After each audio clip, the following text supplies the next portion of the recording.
Good morning, everyone. I'm a few minutes late, so sorry about that. Again, a little bit of traffic, and we're here.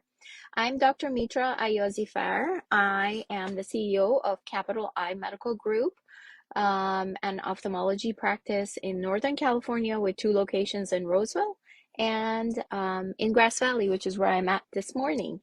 Um, I have a Facebook Live every Monday morning, usually at 8 a.m. Sometimes I'm a little late.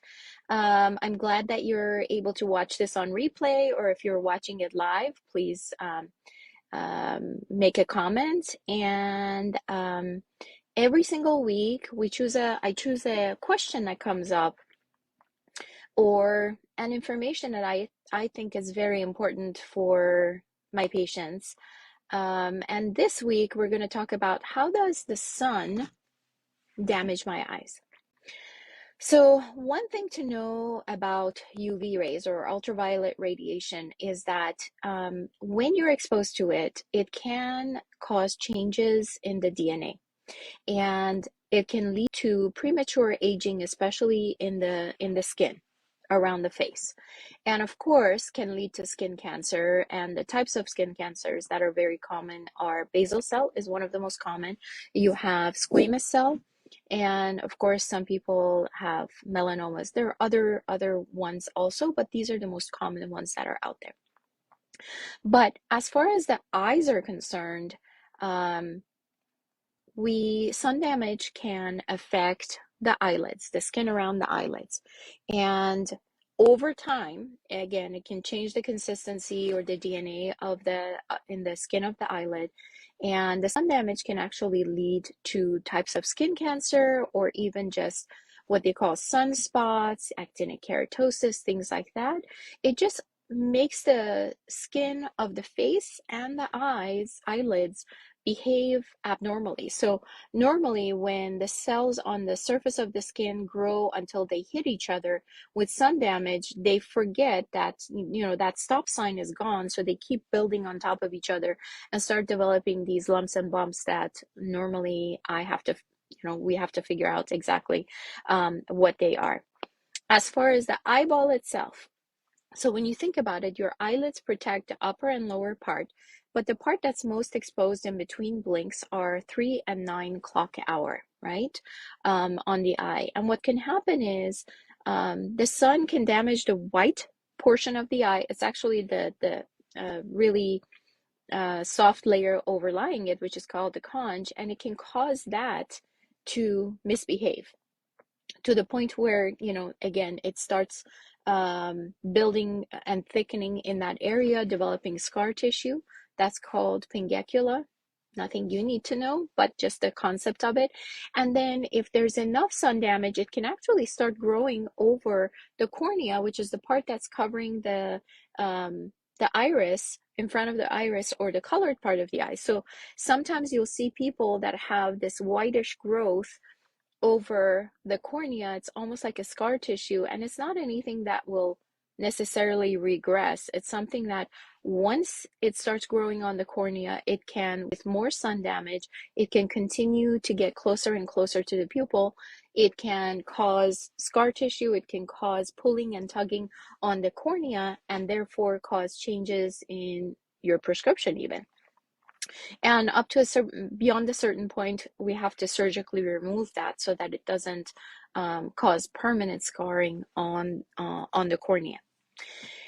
Then these UV rays go further back, so they can cause the natural lens of the eye, that when we're born, it's nice and clear, and as we mature, as we age, changes develop in that natural lens, and it becomes a cataract.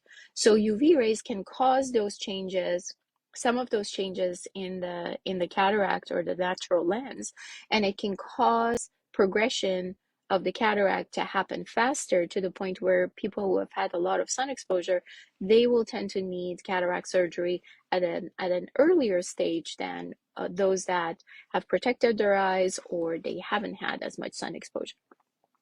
And then, of course, we go further back in the eyeball and we get to the retina, which is almost like projection screen in the back of the eye. That's where you hear about macular degeneration and, diabetic retinopathy, changes that happen in the back of the eye. And again, the UV exposure can cause changes in those cells. It's definitely one of the risk factors for development of macular degeneration, but just changes in damage to these cells that may not be repaired in time. And so it can lead to other issues like bleeding or thickening or, other issues that can happen. So what do we do about that? We know we can't exactly, stop going outside, although for a while we may have. So prevention is key. You will, everywhere I listen to videos or recommendations, really, sunscreen should probably be one of your, if you don't have anything else that you use on your skin, if you want to stay as simple as possible, sunscreen should be your number one thing that you put on your face before you leave the house every single morning.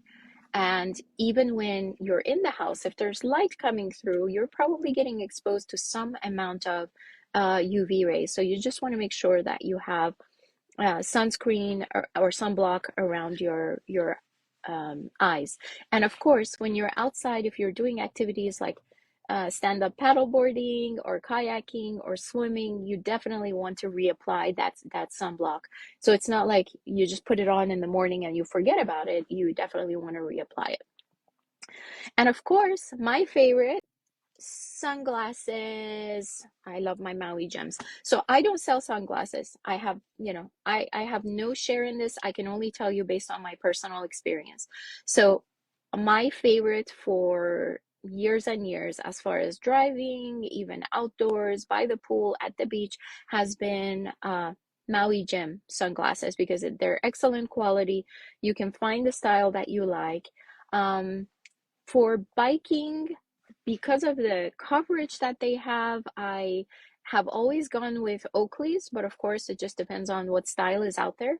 I'm sure you'll find something that works for you. So besides applying sunscreen, make sure you have an excellent pair of sunglasses that you wear every time you're driving, every time you go out, and just know that preventing damage from happening is your number one weapon, right? And one of the best ways to have excellent skin is to prevent damage to it to begin with. So start that with sunscreen. And other than that, I think those are the main points that I wanted to share with you today. Next week, I'll have to decide. I might just share my regimen as far as my skin is concerned. I'm pretty lazy as far as taking care of, having a regimen that has 5 or 6 things that I need to do.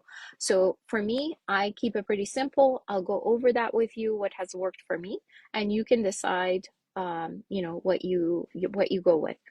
So if you are in the Northern California area, you want to have see an eye doctor, an ophthalmologist, come and visit me at my website and find out where we're located. My website is www.capeymed.com, CAPEYEMED.com. And also I'm just starting my YouTube channel. And go ahead and find me and subscribe. You can search for it under Dr. Mitra Ayazifar is my last name, Ayazifar. And I'll be probably doing a longer version of these videos on YouTube. I'll be sharing my Facebook Lives on YouTube, and also probably any sort of information that pictures of skin cancers or things like that is related to my videos, I will share with you on those. So thanks a lot for joining me. Hi, Nancy. Thank you. And I will see you guys next week, Monday, 8 a.m., almost 8 a.m. And be safe. I'll see you next week.